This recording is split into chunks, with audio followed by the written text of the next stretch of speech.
నేడుదిన వాక్య ధ్యానం కొరకు సామ్స్ 128 సెకండ్ స్టాంజా 128వ కీర్తన 2వ చరణం. నిశ్చయముగా నీవు నీ చేతుల కష్టార్జితమును అనుభవించెదవు. వాక్య ధ్యానం కొరకే ప్రార్థన. కృపగల తండ్రి, వందనాలు. నేడు విన్న ఈ మాటల ద్వారా మీరు మమ్మలను బలపరచండి. యేసుక్రీస్తు నామమున ప్రార్థిస్తున్నాను తండ్రి, ఆమెన్.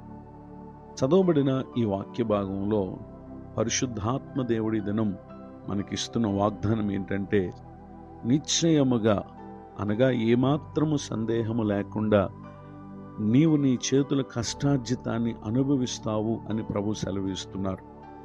ఈ మాటలు వింటున్నటువంటి నా ప్రియ సహోదరి సహోదరులు, కష్టార్జితమును ఒక వ్యక్తి అనుభవించుట తాను పడినటువంటి శ్రమ వలన, కష్టం వలన కలిగేటటువంటి మేలు. అనేక మంది ప్రయాసపడువారుగా, కష్టపడువారుగా ఉన్నారు, కానీ ఏమాత్రము తమ కష్టం వలన కలిగేటటువంటి ఆశీర్వాదాన్ని పొందలేని వ్యక్తులుగా ఉన్నారు.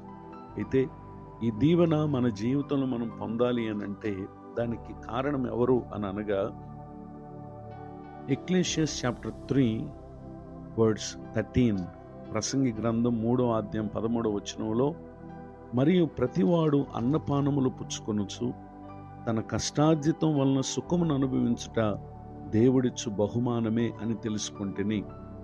ఈ మాటలు వింటున్నటువంటి నా ప్రియ సహోదరి సహోదరులు, దేవుడిచ్చు బహుమానమే మన కష్టార్జితం వలన మనం సుఖము అనుభవించుట అనేటటువంటి విషయాన్ని ఇక్కడ మనం చూస్తున్నాం.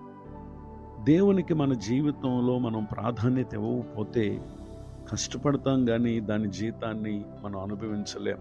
కనుకనే ప్రోవర్బ్స్ చాప్టర్ 10:16 సామెతల గ్రంథం 10వ అధ్యాయం 16వ వచనంలో, నీతిమంతుని కష్టార్జితము జీవదాయకము, భక్తిహీనుని కలుగు వచ్చుబడి పాపము పుట్టించును. దేవుడిచ్చు ఆ బహుమానముగా మన కష్టార్జితాన్ని మనం అనుభవించాలంటే నీతిమంతులంగా మనం ఉండటం ప్రాముఖ్యమైనటువంటి సంగతి.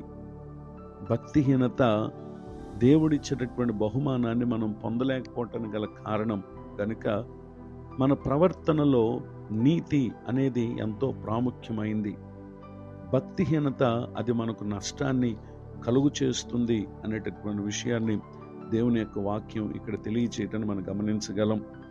ఈ విషయాలను గూర్చి book of Haggai chapter 1:6 Haggai గ్రంథం 1వ అధ్యాయము 6వ వచనంలో,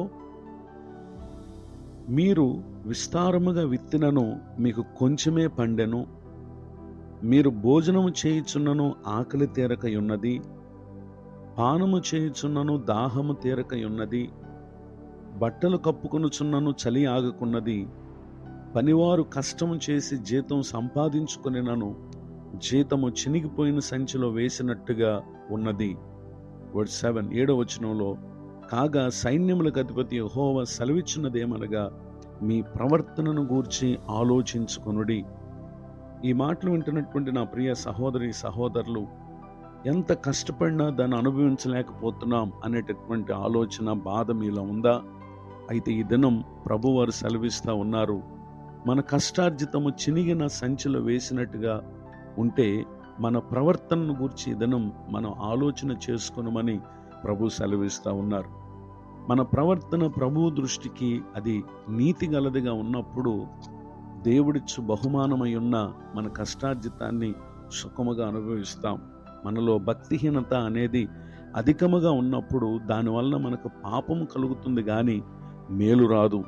కనుక నేడు ప్రభు మనకు సెలవిచ్చిన వాగ్దానం, నిశ్చయముగా నీవు నీ చేతుల కష్టార్జితాన్ని అనుభవిస్తావని.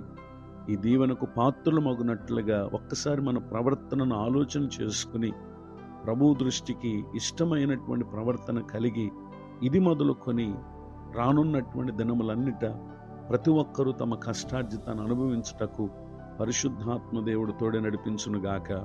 ఆమేన్. ప్రార్థన.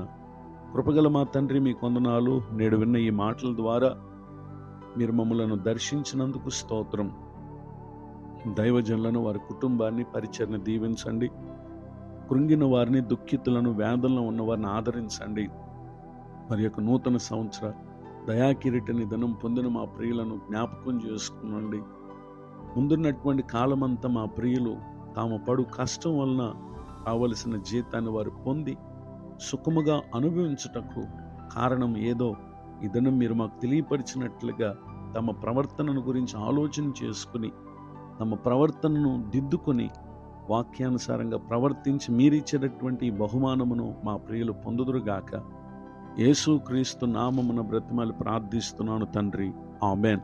తండ్రి, కుమార, పరిశుద్ధాత్మ దేవుడితోడే నడిపించునుగాక, ఆమెన్.